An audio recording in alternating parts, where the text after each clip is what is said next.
Assalamualaikum warahmatullahi wabarakatuh. Terima kasih kepada Bapak dan Ibu semua atas kesediaannya untuk hadir di tempat yang sederhana ini. Tak lupa dan tak lain hanya ingin mendengarkan sedikit bagaimana sih sebetulnya konsep budaya positif. Jadi ini adalah merupakan tugas dari saya sebagai CGP Angkatan 8 Kota Makassar. Pertama-tama marilah kita panjatkan puji syukur kehadiran Allah Subhanahu wa taala karena pada hari ini kita diberikan kesehatan dan kesempatan untuk hadir di tempat ini. Tak lupa pula kita kirimkan salam dan salawat kepada junjungan Nabiullah Muhammad sallallahu alaihi wasallam. Karena berkat beliau lah sehingga sampai hari ini kita masih mendapatkan hidayah dan kesehatan. Oke, hari ini saya akan berbagi tentang budaya positif. Kalau kita berbicara tentang budaya positif, di benak kita pasti akan terbesit bahwa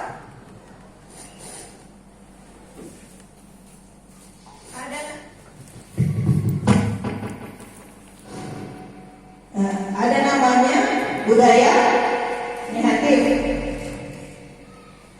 Nah, mari kita lihat apa sih yang dimaksud dengan budaya positif. Ya, ada beberapa pertanyaan pemantik yang kemudian ada di atas. Yang pertama, apakah kita setuju dengan pernyataan ini bahwa hukuman dapat mendisiplinkan anak? Yang kedua, pemberian hukuman dengan hal positif seperti membaca atau membersihkan halaman sekolah dapat meningkatkan disiplin anak. Misalnya ketika anak-anak terlambat, dia disuruh membersihkan sebelum masuk kelas. Yang ketiga, bahwa pemberian penghargaan dapat meningkatkan motivasi belajar peserta didik. Pemberian penghargaan yang selama ini misalnya kita berikan kepada anak itu bisa meningkatkan motivasi belajar anak. Kalian pada bagian pertama kita akan belajar tentang disiplin positif dan nilai-nilai kebajikan universal. Ada lagi kata disiplin positif, artinya ada disiplin yang sifatnya negatif. Yang mana sih itu disiplin positif dan yang mana sih itu disiplin negatif? Mari kita bahas bersama.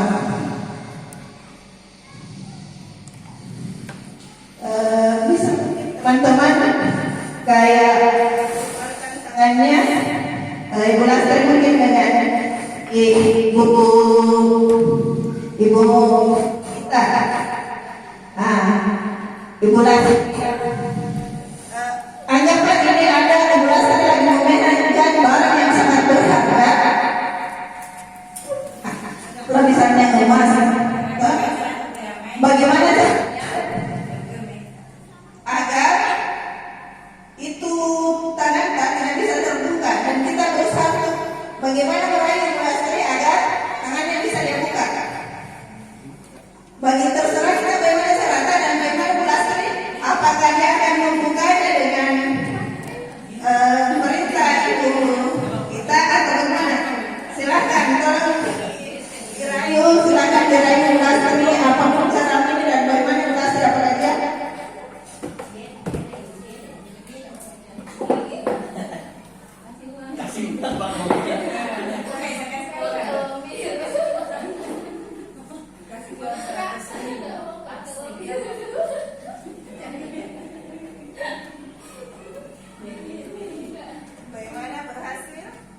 Berhasil?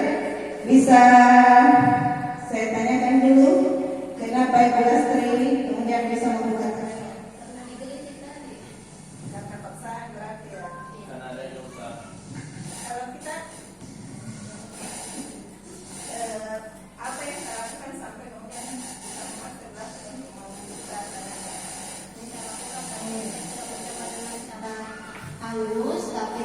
dia tidak mau buka, makanya saya cari dengan cara kekerasan cara Oke, jadi buka kepala tangannya karena dia digelitik sementara. Ibu minta tadi karena dengan cara harus tidak bisa, maka dia cara pakai dengan cara dipaksakan.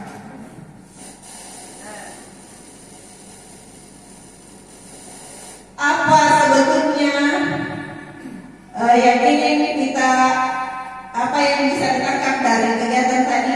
Ada yang bisa menjelaskan dari simulasi yang tadi dilakukan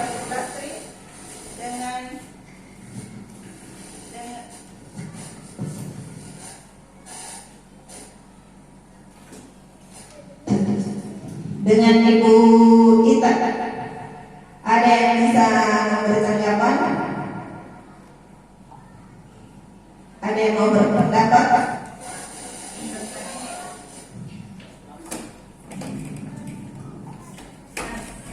Iya, silakan Bu. Menurut pendapat saya, ada kalanya tidak semua memaksa itu adalah negatif. Terkadang memaksa sesuatu untuk kebaikan bisa berdampak positif. Seperti tadi mungkin ada sesuatu yang dibutuhkan Ibu Anita melihat tangannya Ibu Sulastri, tapi karena Ibu Sulastri mungkin berkeras, belum tahu apa maunya.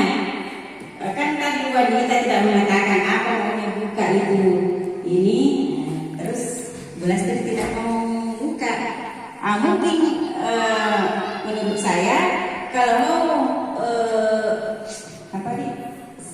memohon sesuatu kepada orang harus menyampaikan dulu apa permasalahan.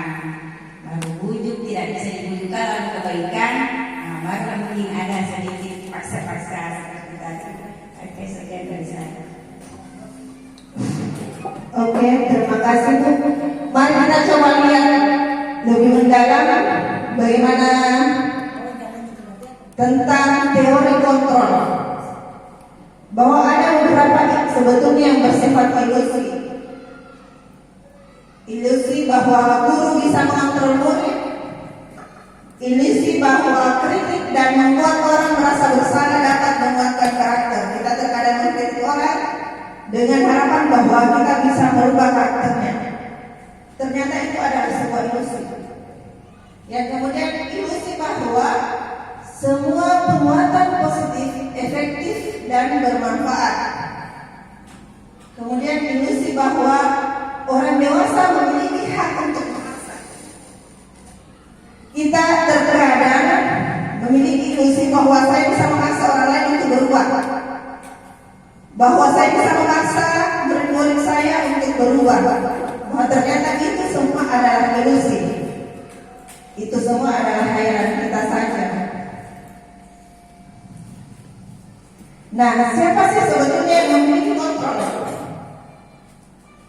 Jadi ada namanya stimulus respon. Kalau tadi itu pernyataan bahwa kita bisa memaksa orang lain untuk berubah, itu termasuk stimulus respon. Bahwa ada stimulus akan melahirkan sebuah respon.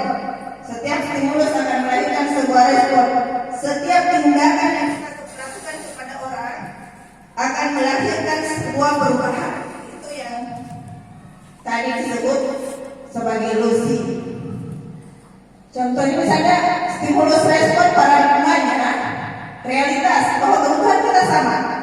Kebutuhannya misalnya Ibu Ani, Ibu Ita, Ibu Mita itu sama. Nah, sementara dokter mengatakan bahwa realitas kebutuhan kita berbeda. Kebutuhannya mungkin Ibu Ita berbeda dengan kebutuhannya Ibu Mita. Kebutuhannya Ibu Ita berbeda misalnya dengan kebutuhannya saya. Yang kedua, semua orang melihat hal yang sama. Kalau dalam teori kontrol disebutkan bahwa setiap orang memiliki gambaran yang berbeda. Terus kalau dalam teori kontrol stimulus respon, kita mencoba mengubah orang agar berpandangan sama dengan kita. Jadi kita sering mengintervensi orang lain agar dia bisa berpandangan sama dengan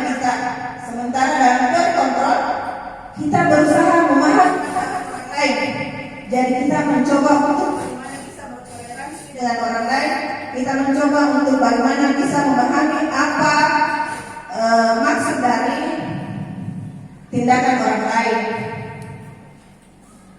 Selanjutnya, perilaku buruk dilihat sebagai suatu kesalahan.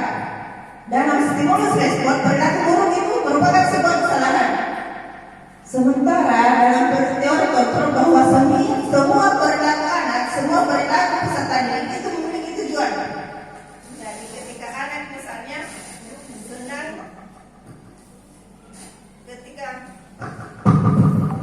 ketika anak misalnya senang mengganggu temannya, yang harus kita tahu bahwa pasti ada alasannya, pasti ada tujuannya kenapa mereka melakukan itu. Selanjutnya, orang lain bisa mengontrol saya. Dalam teori bahwa hanya Anda yang bisa mengontrol Anda sendiri.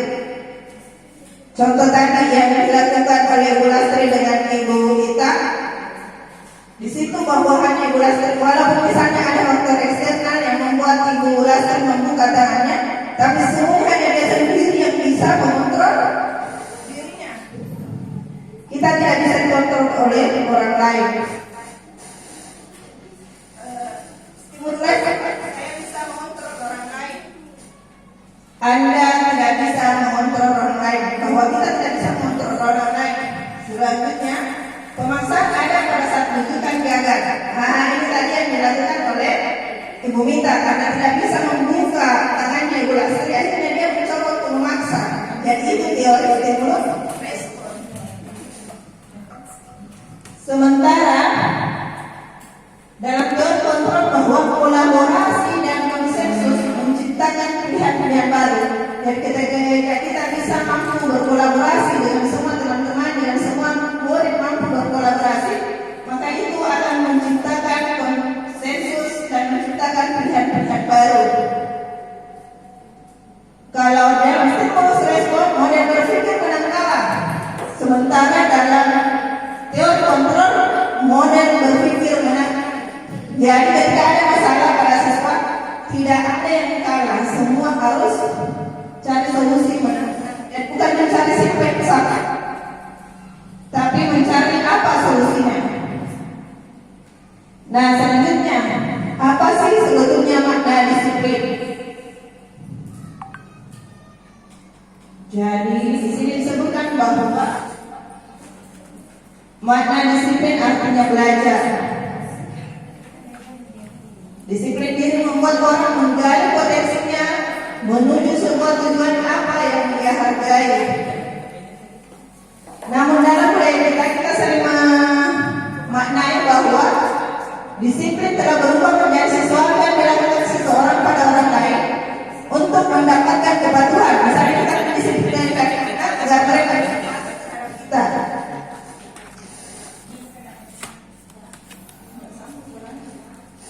Kita mendisiplinkan anak. Kemudian kecenderungan umum adalah menghubungkan kata disiplin dengan ketidaknyamanan. Dan kalau orang bilang bicara disiplin berarti tidak nyaman. Kita lihat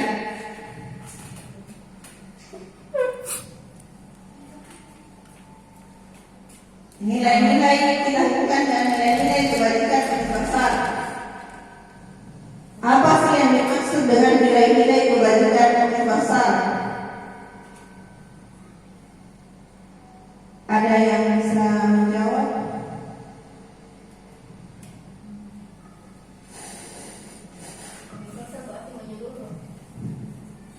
Iya, hubungannya dengan nilai kebajikan.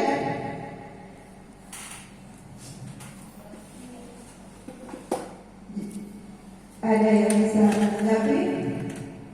Jadi nilai-nilai kebajikan adalah nilai-nilai atau sifat-sifat yang semua orang menganggap bahwa itu baik, yang semua ingin dicapai setiap individu. Misalnya nilai kebajikan tentang kejujuran, keadilan, itu adalah nilai-nilai kebajikan tanpa membedakan suku dan ras. Ya, bahwa suku, bangsa, agama maupun latar belakangnya. Jadi semua orang sepakat bahwa misalnya nilai kejujuran, adakah yang tidak sepakat bahwa kejujuran merupakan nilai kebaikan? Nah itu semua orang sepakat kan, mau agama Islam, Kristen, Katolik, semua bahwa setiap perilaku perbuatan memiliki suatu tujuan. Dengan mengaitkan nilai kebajikan yang diyakini seseorang, maka motivasi intrinsiknya akan terbangun. Jadi ada dua motivasi yang mendasari perbuatan manusia, yaitu motivasi eksternal, motivasi dari luar dirinya, dengan motivasi dari dalam dirinya. Dari dalam dirinya ini kemudian kita sebut sebagai motivasi intrinsik atau motivasi internal.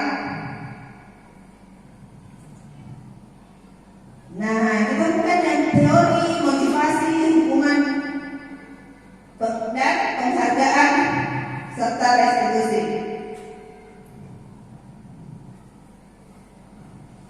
Nah, jadi disebutkan bahwa dalam berperilaku manusia, ketika kita berperilaku ada tiga motivasi. Yang pertama itu kita terkadang melakukan sesuatu karena menghindari hukuman. Misalnya kita datang tepat waktu di sekolah karena takut dimarahi sama kepala sekolah. Nah, itu contoh. Misalnya anak-anak tidak terlambat datang ke sekolah karena dia takut gurunya nanti memarahinya. Jadi perbuatannya didasari karena ketakutan akan hukuman. Itu masih bersifat eksternal. Jadi motivasinya bukan datang dari dirinya, tapi datang dari luar dirinya. Selanjutnya, motivasinya karena ingin mendapatkan imbalan. Misalnya anak-anak rajin belajar karena mau juara. Nah, itu motivasinya karena ingin mendapatkan imbalan. Sama misalnya mungkin kita rajin sholat karena ingin dapat surga. Mungkin begitu ya perumpamaannya. Atau rajin ke sekolah karena ingin dapat pujian. Disiplin misalnya datang ke sekolah karena ingin dapat pujian dari kepala sekolah, dari teman-teman atau lain sebagainya. Itu motivasinya masih bersifat eksternal. Jadi motivasinya bukan lahir dari dalam dirinya. Motivasi yang ketiga yaitu menghargai diri sendiri. Motifnya apa? Saya akan menjadi orang seperti apa bila saya melakukannya? Bahwa saya misalnya datang ke sekolah tepat waktu bukan karena saya takut sama kepala sekolah, bukan karena saya ingin mendapat penghargaan, tapi murni karena saya menghargai diri saya sendiri, menghargai keyakinan yang saya pahami, menghargai nilai-nilai kebajikan yang kita pahami. Itu. Nah, ternyata dari tiga motivasi ini, inilah motivasi yang ketiga yang kita sebut sebagai motivasi internal dan disebut sebagai disiplin positif. Sementara dua motivasi yang pertama dan kedua itu bukan termasuk disiplin positif. Mungkin kalau dalam bahasa agamanya seperti pernyataan Rabiatul Adawiyah mengatakan bahwa saya beribadah kepadamu bukan karena takut akan nerakamu, saya beribadah kepadamu bukan karena ingin mendapat surgamu, tapi saya beribadah kepadamu karena saya mencintaimu. Kayak gitu. Mungkin hanya saya sendiri yang menghubungkannya dengan ini. Kayaknya doktrin agama juga ini. Nah, bagaimana sih konsep merdeka menurut Ki Hajar Dewantara? Merdeka itu artinya tidak hanya terlepas dari perintah, akan tetapi juga cakap buat memerintah diri sendiri. Contoh misalnya memerintah diri sendiri, kita berjanji pada diri sendiri untuk bangun jam 4 subuh. Nah, itu contoh memerintah diri sendiri. Tidak ada orang lain yang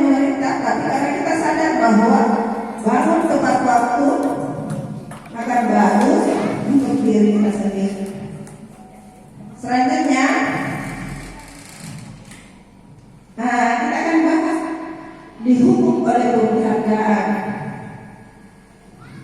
Kenapa dikatakan bahwa penghargaan itu merupakan hukuman? Bahwa penghargaan berlaku sama dengan hukuman, dalam arti meminta atau membujuk seseorang melakukan sesuatu untuk memenuhi suatu tujuan tertentu dari orang yang meminta. Ada yang bisa menanggapi kenapa dianggap bahwa penghargaan itu memberikan hukuman, merupakan hukuman. Misalnya ketika kita memberikan penghargaan kepada yang juara satu di kelas ranking satu,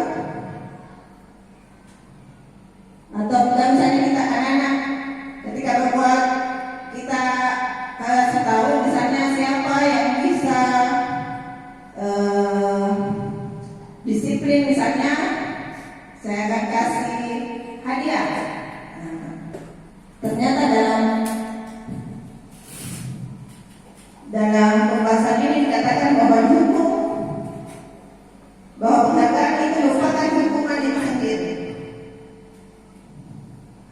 Mari kita lihat pendapat Kon tentang tindakan memberi penghargaan. Nilainya sama dengan menghukum seseorang. Kenapa dia sama dengan menghukum seseorang? Bu Lastri mungkin mau menanggapi? Saya sedikit. Kenapa penghargaan atau reward itu dianggap mungkin satu hukuman? Karena bisa jadi peserta didik itu mau melakukan sesuatu atau mau belajar apabila diiming-imingi hadiah ataupun reward atau berupa ya semacam itulah hadiah. Jadi bukan dari hatinya yang mau belajar, tapi dari nanti kita lakukan ini, kita jawab ini, pasti kita dapat misalnya gula-gula dari gurunya. Iya, betul sekali tadi penjelasannya Ibu Nita bahwa motivasi ada ya.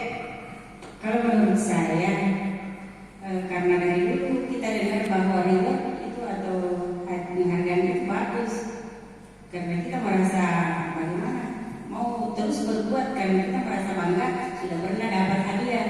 Jadi maksud saya jangan diiming-iming, nanti setelah selesai ada hasil baru dikasih. Kalau memang diiming-iming ya itu mungkin seperti hukuman. Begitu pendapat saya. Jadi betul sekali tadi penjelasannya Ibu Nita bahwa jangan sampai nanti mereka berbuat karena mau mendapat hadiah. Nah itu jadi beda penghargaan dengan apresiasi. Penjelasannya tadi Ibu Kepala Sekolah bahwa itu sebetulnya apresiasi. Yang dilarang sebetulnya itu penghargaan. Kalau apresiasi bisa. Jadi kalau apresiasi itu bedanya dia tidak dijanjikan. Jadi ketika dia misalnya melakukan pekerjaan yang baik, kita kasih apresiasi dia, tapi bukan dijanji dari awal. Nah, sementara kalau penghargaan reward misalnya itu memang dijanji dari awal, dan itu masih bersifat eksternal, bukan lahir dari dalam dirinya. Sementara yang kita harapkan dari disiplin positif bahwa tindakan yang dilakukan murid, tindakan yang dilakukan oleh teman-teman misalnya itu lahir dari kesadaran internal yang ada pada dirinya, bukan kesadaran eksternal. Nah, ini penghargaan yang menurunkan kualitas karena orang yang sering dikasih penghargaan kadang mereka belajar karena hanya ingin mendapatkan penghargaan. Sementara bagaimana misalnya kalau mereka mendapatkan guru yang tidak kasih penghargaan, bisa jadi mereka tidak malas belajar karena ternyata tidak ada penghargaannya. Itu efeknya mematikan kreativitas, dan penghargaan sifatnya menghukum. Makanya dalam kurikulum Merdeka itu tidak ada perankingan. Semua anak adalah juara. Selanjutnya bentuk apresiasi. Nah ini tadi beri pengakuan secara khusus, beri pengakuan secara pribadi, kemudian pengakuan kepada semua murid. Jadi ini kayaknya dasarnya bahwa setiap anak adalah juara, tidak ada anak yang bodoh, bahwa semua anak memiliki kelebihan masing-masing. Nah itu, jadi ketika kita mau kasih apresiasi, dia kasih semuanya secara bergantian dengan cara kelebihannya masing-masing. Beri pengakuan secara konsisten. Jadi jangan hanya sekali-kali fokus pada proses, bukan pada hasil. Nah ini contohnya nilai kebajikan.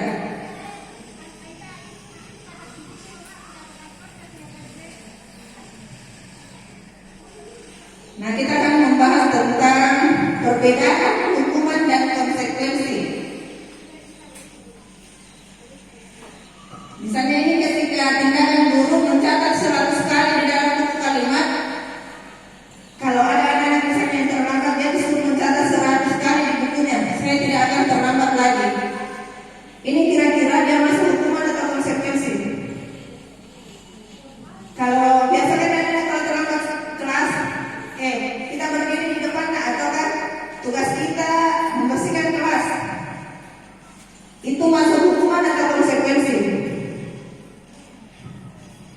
Masuk? Nah kita lihat ya. Dia masuk hukuman. Kenapa masuk hukuman? Karena tidak ada hubungannya dengan terlambat masuk kelas dengan apa yang dia lakukan. Jadi bukan mencari solusi, memberikan hukuman. Iya. Itu kenapa begitu? Karena kita menganggap bahwa kita punya kontrol terhadap siswa kita, murid kita. Nah, kalau ini misalnya guru olahraga, karena terlambat datang, dia dikasih konsekuensi lari mengelilingi lapangan basket 2 kali. Ini masuk hukuman atau konsekuensi? Iya betul. Kenapa? Karena olahraga. Iya, karena ada hubungannya dengan olahraga. Nah, betul. Ini murid diminta untuk push up 15 kali karena tidak menggunakan masker ke sekolah. Ini hukuman atau konsekuensi? Hukuman.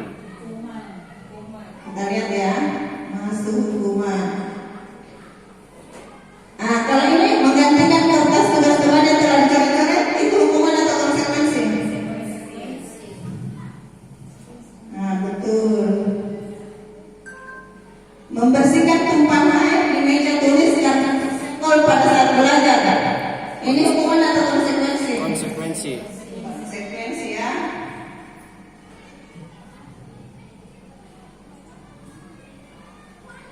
Murid disuruh untuk tidak mengenakan sepatu seharian di sekolah karena tidak mengenakan sepatu hitam.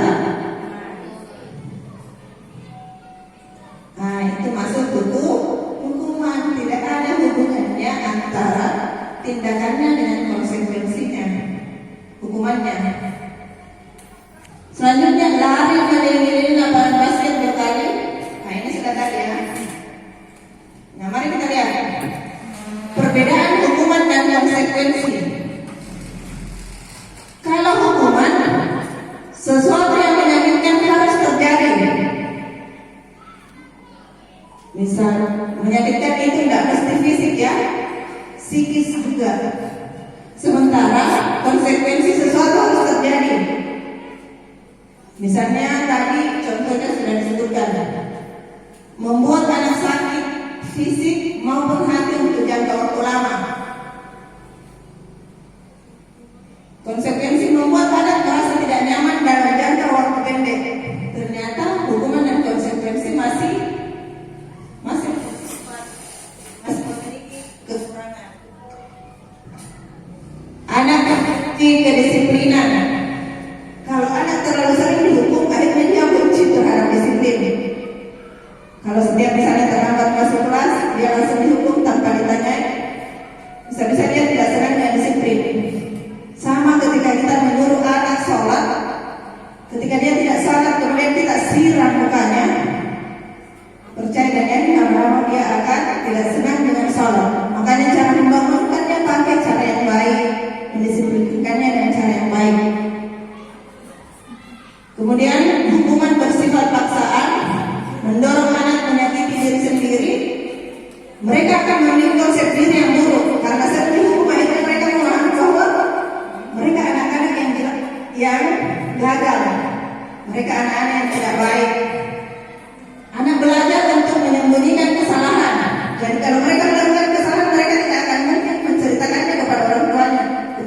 gurunya. Kenapa? Karena kalau guru tahu, nanti akan dapat hukuman. Marah, rasa bersalah, dipermalukan, dan merasa tak dihargai. Jadi anak merasa bahwa mereka akan marah, merasa bersalah, dipermalukan di depan teman-temannya. Sama seperti kita misalnya, Kepsek memarahi kita di depan teman-teman kita. Dan lama kemudian saya akan marah sama Kepsek. Kenapa? Karena saya merasa malu, saya merasa tidak dihargai, dan saya merasa, walaupun saya merasa bersalah, tapi akan timbul rasa marah dan rasa dendam pada Kepsek. Nah, kalau konsekuensi mendorong anak agar mudah menyesuaikan diri, konsep diri yang baik, anak belajar untuk mematuhi peraturan, tapi dia kehilangan hak, dibuat tidak nyaman, dia singkat untuk sementara. Dan ternyata konsekuensi juga ini masih bisa diperbaiki. Nah, ada konsep yang ketiga, yaitu restitusi. Dia bukan konsep tentang konsekuensi, tapi restitusi. Apa sih itu restitusi?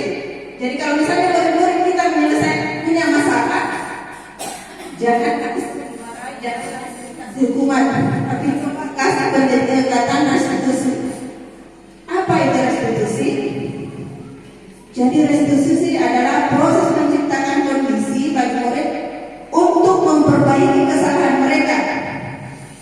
Jadi mereka diberkati, kemudian sehingga mereka bisa kembali pada kelompok mereka dengan karakter yang lebih kuat. Restitusi juga merupakan proses kolaboratif yang mengajarkan murid untuk mencari solusi. Jadi bukan mencari solusi, kalau hukuman mencari siapa yang salah. Nah, kalau restitusi mencari solusi, bukan fokus pada kesalahan anak, tapi pada apa solusi yang bisa dilakukan. Membantu anak berpikir tentang mau menjadi seperti apa mereka, menggali nilai-nilai keyakinan mereka. Nah, ini 9 ciri-ciri restitusi. Jadi bukan untuk menebus kesalahan, namun kita belajar dari kesalahan. Kalau konsekuensi kan menebus kesalahan. Kalau restitusi, dia untuk belajar dari kesalahan. Restitusi memperbaiki hubungan. Tawaran, bukan paksaan. Dan mereka ya memberikan tawaran, kita hanya mengevaluasi apa yang mereka bisa tawarkan. Kemudian restitusi menuntut anak untuk melihat ke dalam dirinya. Restitusi mencari kebutuhan dasar yang mendasari tindakannya.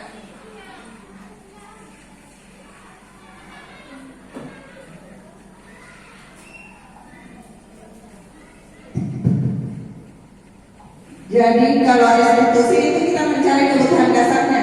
Setiap tingkatan anak misalnya naik di atas melompat, itu pasti ada kebutuhan dasar yang mereka tidak terpenuhi. Selanjutnya, restitusi fokus pada karakter, bukan tindakan. Fokus pada solusi, mengembalikan murid yang berbuat salah pada kelompoknya.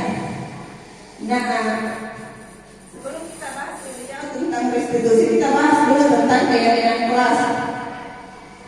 Apa sih keyakinan kelas? Apa bedanya misalnya dengan peraturan kelas? Kenapa harus ada keyakinan kelas? Mari kita lihat. Mengapa tidak peraturan saja? Mengapa harus keyakinan kelas? Contohnya, mengapa kita memiliki peraturan harus menggunakan helm bila mengendarai kendaraan roda 2?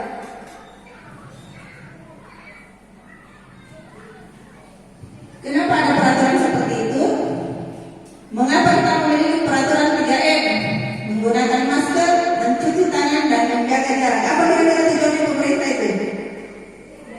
Nah, kalau tadi pakai helm,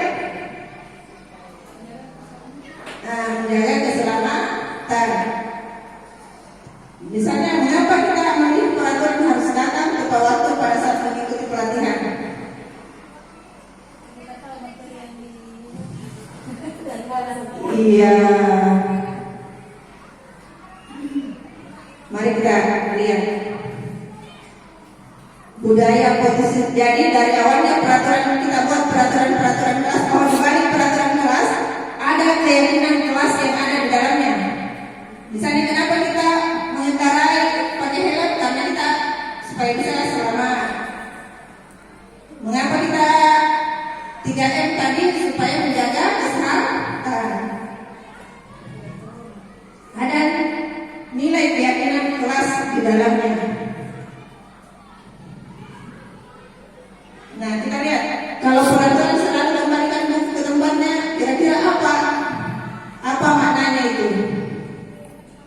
Keyakinannya kenapa harus peraturan kelas misalnya selalu mengembalikan buku ke tempatnya? Dilarang mengganggu. Kita dilarang mengganggu orang lain, pada mengganggu orang lain adalah sebuah kesenangan.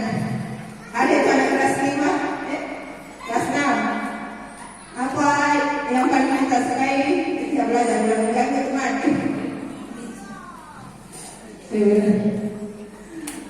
Jadi ada kebutuhan yang tidak terpenuhi adalah kebutuhan akan kesenangan. Harus di sekolah 15 menit, dilarang melakukan kekerasan, dilarang menggunakan narkoba, bergantian atau menunggu giliran, gunakan masker, jangan berlari di kelas atau koridor. Ini semua peraturan-peraturan. Nah, sementara ini adalah keyakinan kelas. Misalnya selalu kembalikan buku ke tempatnya. Kenapa anak diajarkan begitu? Bahwa ada tanggung jawab. Anak diajarkan untuk bertanggung jawab. Dilarang mengganggu orang lain. Keyakinan kelasnya adalah bahwa kita harus menghormati orang lain. Hadir di sekolah misalnya 15 menit sebelum pembelajaran dimulai.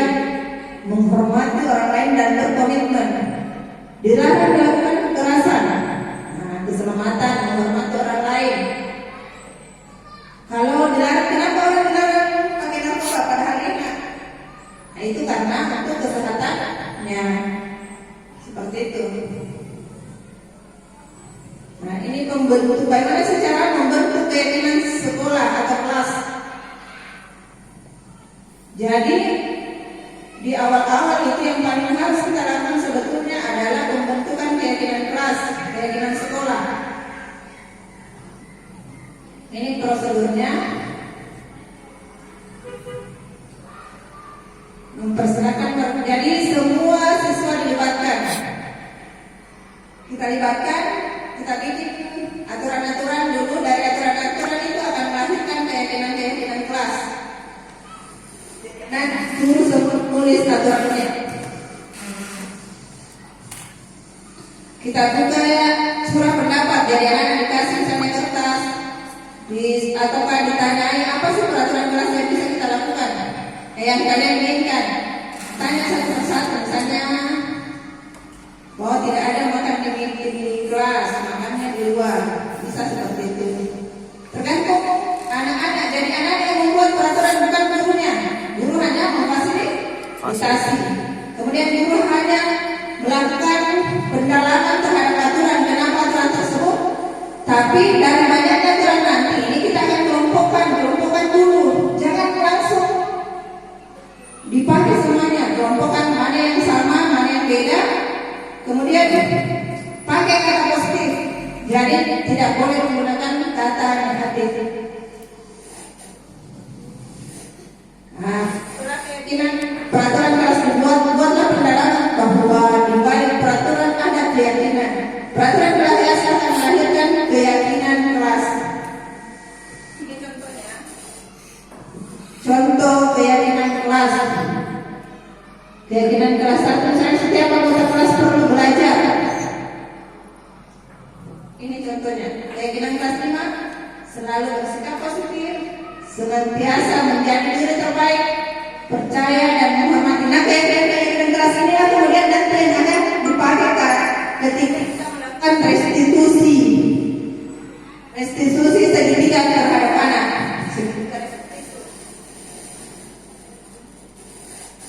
Ini contoh kesepakatan kelas. Kami guru dan murid saling menyayangkan. Kami murid yang semangat belajar. Kami murid yang peduli dengan teman-teman, dan kalau mereka misalnya berkelahi dengan temannya, ingatkan kembali terhadap teori sedikit. Dan ini dibuat per kelas, masing-masing kelas. Jadi di awal tahun ini saya berharap semua kelas nanti bisa bikin kesepakatan kelas. Rencanakan dengan muridnya, bikin kesepakatan kelas, bikin kayak di kelas. Jadi ketika mereka melanggar aturan, melakukan mereka sudah tahu dari awal. Nah, agar semua kelas dapat memahami setiap pernyataan telah tercantum dalam kegiatan kelas, maka selama seminggu di awal tahun ajaran baru dapat didedikasikan untuk pendalaman setiap keyakinan dengan berbagai kegiatan. Jadi ini juga bisa kita tempel peraturan kelas, keyakinan kelas di kelas masing-masing. Setiap kelas bisa saja berbeda. Nah, ini cara kegiatan pendalaman keyakinan kelas.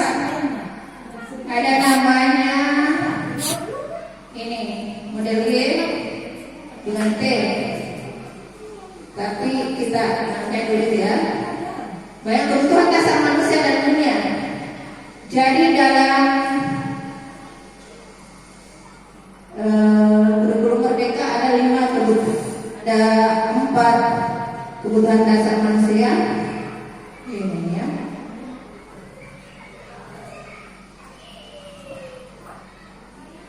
Ini belum kekuatan, kebebasan, kesenangan, cinta, bertahan hidup, survival. Dan semua orang harus terpenuhi. Jika ada yang tidak terpenuhi ini, maka itu kemudian biasa anak-anak melakukan pelanggaran. 5 posisi kontrol.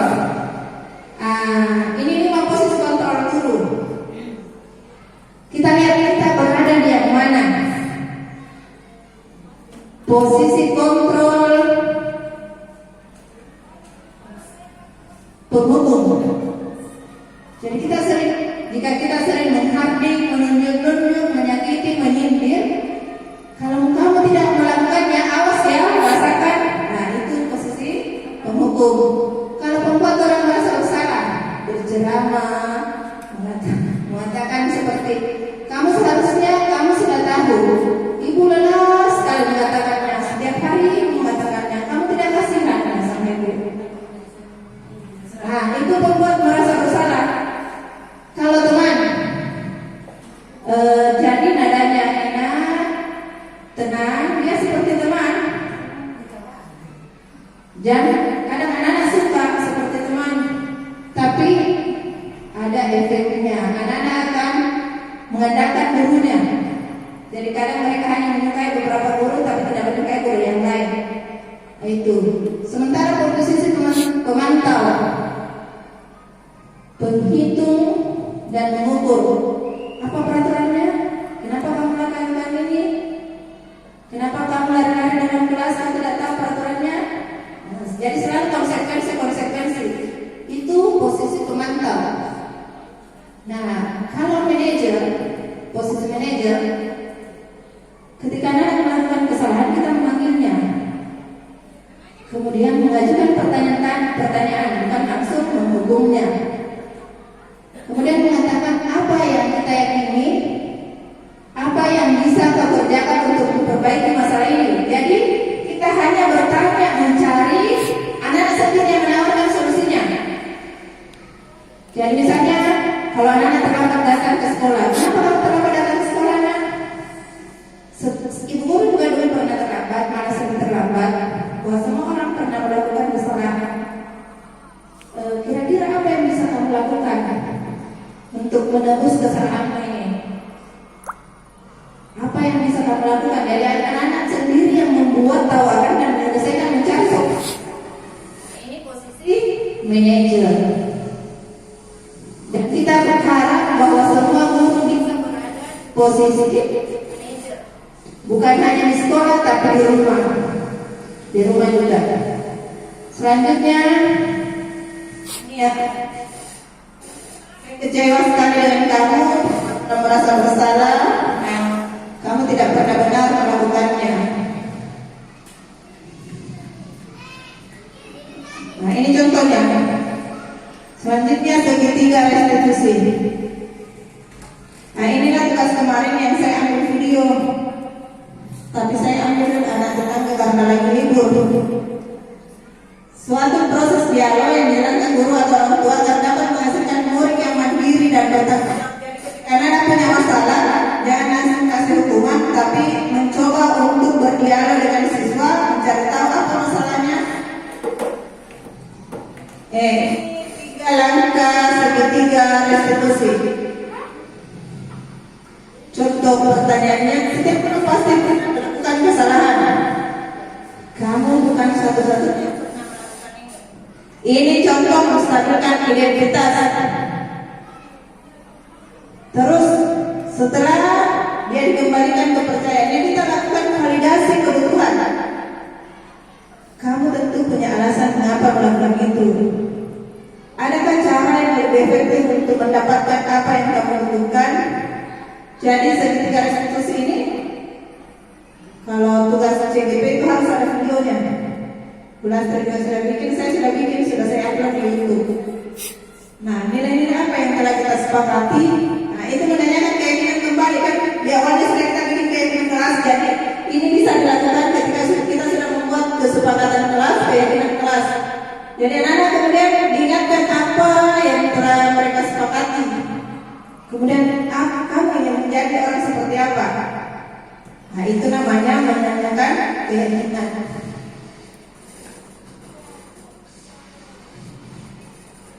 Menstabilkan identitas ini.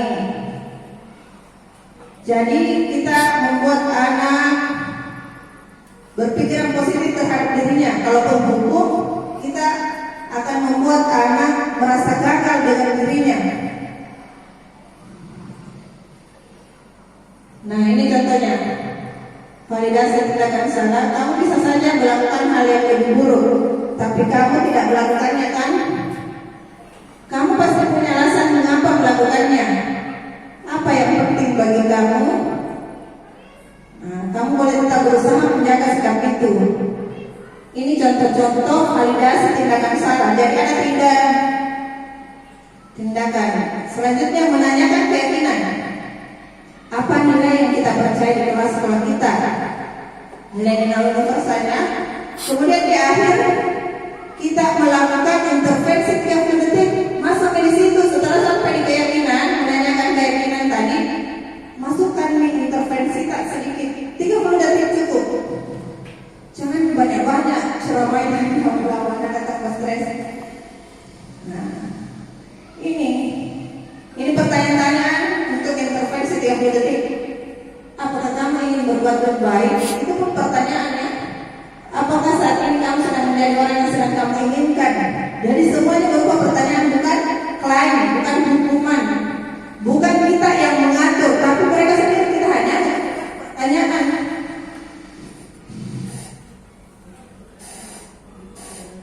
Saya pikir seperti itulah penjelasan tadi tentang budaya positif, bagaimana melakukannya. Saya pikir dari teman-teman ada yang, siapa tahu ada yang ingin bertanya, silakan. Junior, Bulastri, ada yang mau ditanyakan?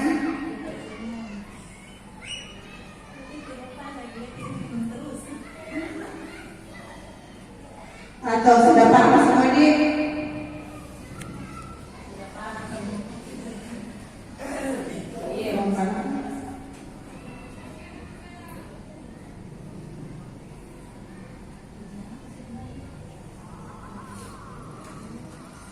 Ya, kalau memang tidak ada pertanyaan, ada dua kemungkinan. Karena sangat paham sekali, kedua karena tidak paham sama sekali.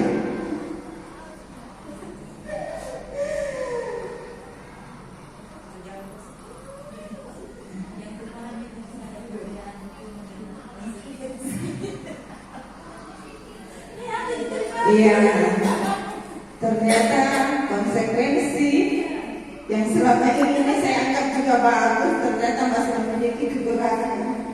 Ada namanya restitusi. Nah, ini yang coba kita pahami.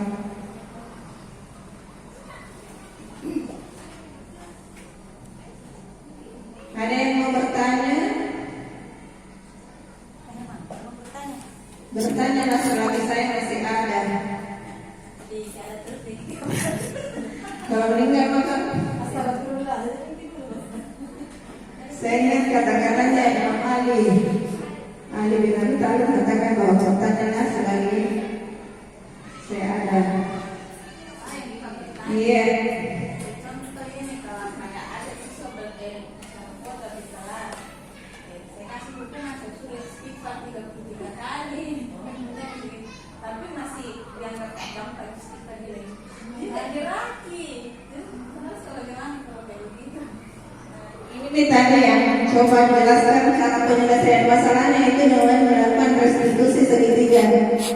Kalau kita suruh istighfar atau dia tidak mempunyai kesadaran internal, yang kita harapkan itu lahir kesadaran dari diri sendiri suami. Jadi kita gali, kita melakukan pertanyaan-pertanyaan itu tadi yang segitiga restitusi. Ini cara penyelesaian masalahnya, segitiga restitusi. Jadi kalau anak punya masalah jangan langsung hukum, lakukan dulu ini kegiatan segitiga restitusi.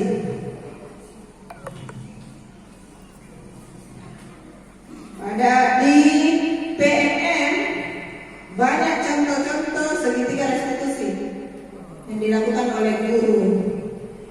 Saya coba buka ya. Yang lain ada yang mau bertanya?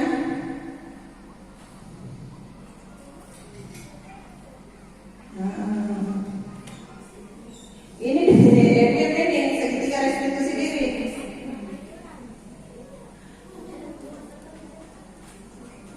Coba kita lihat videonya. Jadi sebetulnya yang saya sampaikan ini ada semua uji di PMM, disiplin positif. Saya baru sadar ternyata semua materi CGP itu ada di di PMM, platform Merdeka Mengajar. Jadi kalau kita mau belajar ada semua di sini.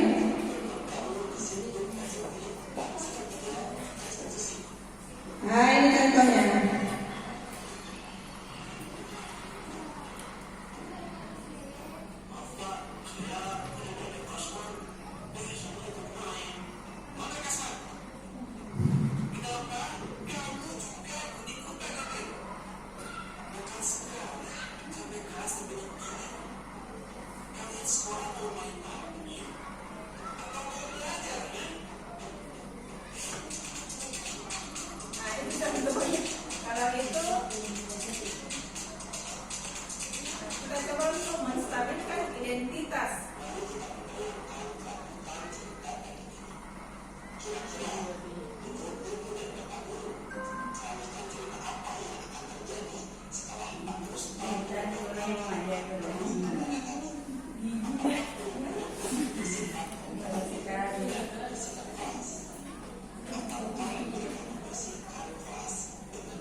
Tuhan. Ada soal di PMM ini saya buka. Jadi ada semua disebut ini ya. Langkah kedua yang kita lakukan.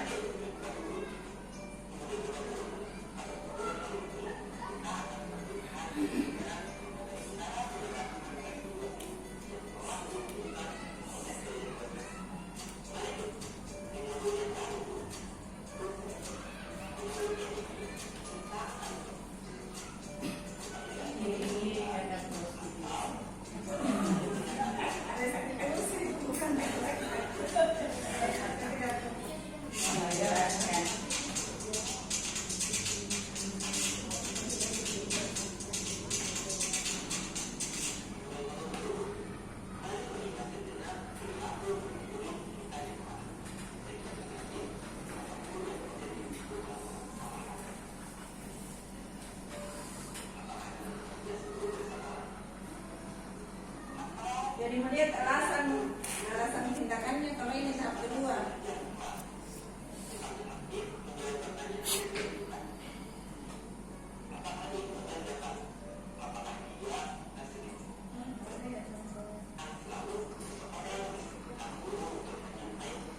Atasnya ada di BMM ya. Kita lihat tahapan ketiganya ini karena saya pelajarinya hidupnya tercentang.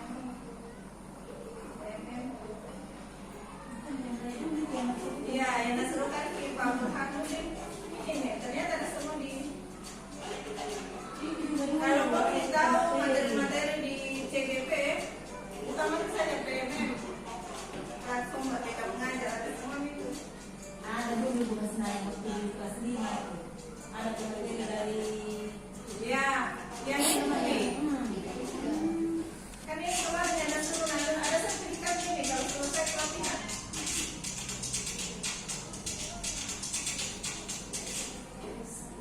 Saya juga baru sadar ini anunya kalau ternyata materi-materi CGP ada di platform Merdeka Mengajar.